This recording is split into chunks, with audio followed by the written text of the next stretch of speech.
guys, if you're new here, I'm Sandy. I do crafts. If you're joining me again, thank you so much. It really does mean a lot that you take time out of your day to hang out, especially screen time. Like, that stuff is, I mean, it's getting less valuable because let's face it, we're all watching stuff all the time, but it still feels important. Basic housekeeping. I have a bird. His name is Cooper Petey. He is singing away. I have a dog. His name is Baxter. He's sleeping right now, but if he wanders around, he wanders around. I said your name first, Cooper. Like, no, he's very sassy. We love him.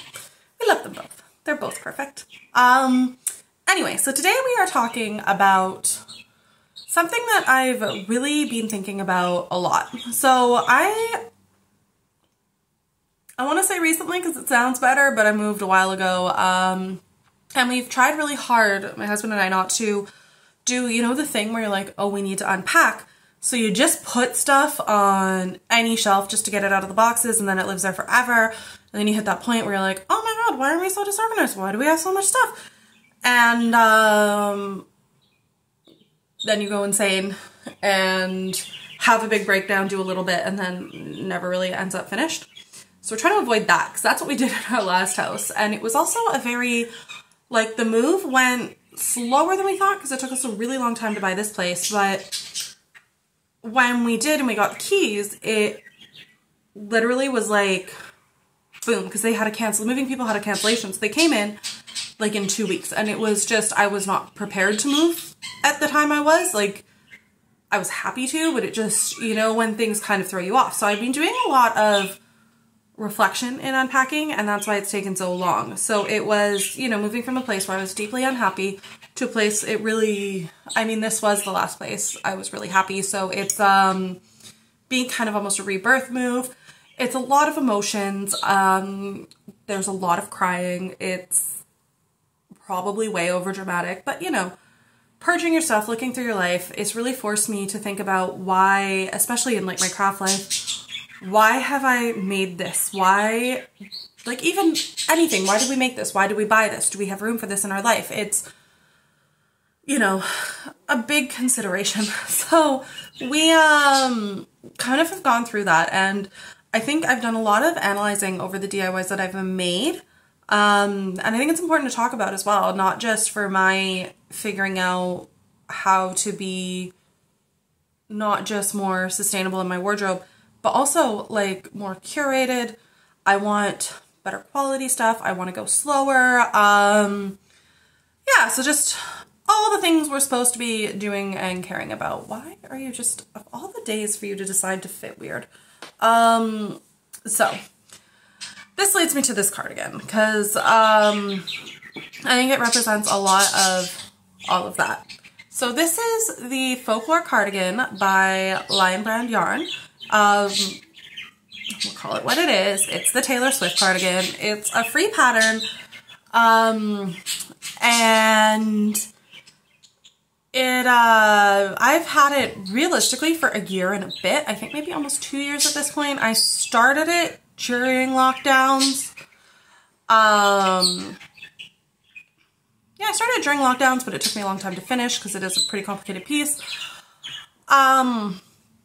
As for the pattern, I've done a whole other video on it. I've done a blog post on it, but it is a solid pattern. Like, it's well written. I didn't find a lot of things. The only thing that was really like was the sleeves, because they have you cabling up as you increase and just doing this weird thing with the cables. And I looked at it again and I just still cannot get my head around it. I don't know what you're meant to be doing. I can't figure it out, but it's fine. I just did moss stitch or seed stitch all throughout, and the only thing is it made a very baggy sleeve. Like, that's my arm, that's how much excess I have. So, but it's fine. I did it in the, actually this is quite warm, I did it in the Rico Creative Cotton, which is actually a really great yarn. If you need a worsted weight cotton, highly recommend this.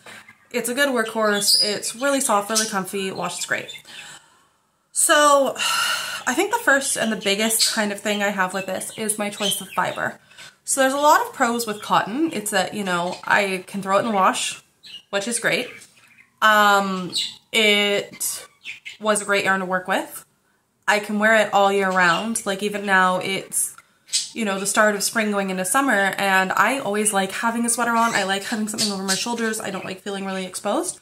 So, unless I want to feel really exposed, and I have spent time having, you know, the shower. But I think what's good about this is that it does make it truly an all-year-round piece. In fact, especially I live in Dublin, and in Ireland it doesn't get that hot during the summer, and when it does, it still gets really cool at night. So it does become kind of a perfect piece for that. However, on the flip side, in the winter, sometimes I do end up a bit chilly and thinking, oh, why didn't I make this in wool? Like, it would have been so much warmer.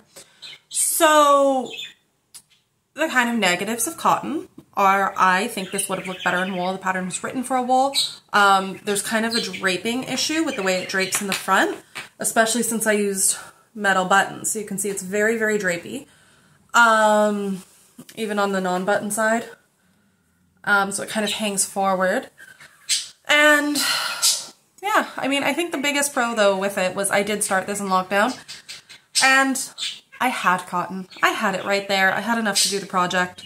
So, you know, at the end of the day, I can kind of forgive myself all the cottons. The thing is, I've noticed I don't reach for this pattern when I go out. Whenever I put it on, it just feels a little bit off. So part of me is wondering, is it because I think it would look better in wool? Is it because I made a mistake on the back cabling, and it was after I cast off the back? And I will find it and show it to you. Right here. See? And I know, like, I know nobody notices it, and if anybody's staring at my back that much, they have issues, not me. But I know it's there, and it drives me up the wall. So maybe it's that. Or maybe it's, and this is what I really think it is, it's kind of the same reason why I don't really like wearing band t-shirts. It's because when you wear something that associates you with a group, especially a group like Swifties who are very opinionated, it makes me worried about what I'm saying and who I'm saying it to. So I don't want to be like, Swifties are just as bad as, you know, old guys when you wear like a classic rock tee and they're just like, oh, name 3 of their songs. But, you know, it kind of is the same vibe sometimes. So thinking about that, I realized that, yeah, I don't know. It's just never felt right. So this has now become my house cardigan. I honestly love it. It makes the cotton make sense, especially with the washability. It is cozy. Like, I actively look forward to coming home and putting this on, cozying up. It's good too that it's not wool in that way as well, because I can just put on an extra blanket in the winter, and it's just a nice around the house cardigan. And for that, I'm satisfied with all my choices. However, going forward, now that I have a really good quality around the house cardigan, I think what this really has taught me more than anything is that I need to not do novelty things. And I've realized I have a closet full of clothes I have lovingly made, but I don't love to wear. And I think it's because it's, oh, this is the trendy new sewing pattern, or oh, this is the trendy new knitting pattern, or oh, this is what this celeb did. Like, I bought all the stuff for the Harry Styles cardigan. I am never going to finish that. I had no motivation. I don't really like it. I just wanted to see if I could do it. But I know how to knit. I knew I could. So that's kind of where I'm at with it. And I think as much as I love this cardigan, and I do, it will always just be my house cardigan. I don't see myself ever wanting to wear it outside. I don't see myself remaking it in wool as an outside. If I'm going to commit to this much cable work, I am going to probably make like a full-on Aran sweater. But even then, will I feel like a tourist walking around Ireland in it? Like, is this, you know, is it the same thing? Am I just doing it for the novelty? No, I've actually found some really cute ones. But you know what I mean? I think I have really, this sweater has taught me more than anything that I need to not do novelty knits. And yeah, because realistically, I'm thinking this took me almost a year to make. The yarn was, I mean, it was cotton, so it wasn't like super expensive. And again, I had it. I mean, realistically, like, that's how it is. So yeah. And I think too, I need to not be hard on myself for this one in particular. simply because it was lockdown. Like, everything any of us did during that time is, I think, 100% forgivable because, again, I was sitting at home. What else was I going to do? So, yeah.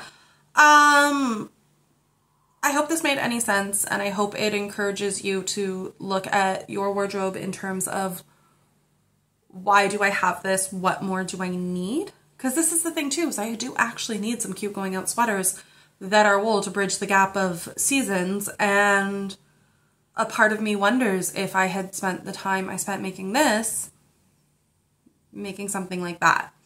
So yeah, thanks for listening to me. I hope this was good. I hope it was reflective. Let me know if you like this kind of looking back on my crafts. Yeah, thank you so much. I do a, well, I try to do a little update on everything I'm making once a week. And I'm hoping to do more stuff like this. So yeah, as well as like in-depth pattern reviews. So let me know if that'd be something you're interested in. Stick around. Thanks so much, guys. I'll see you later. Bye.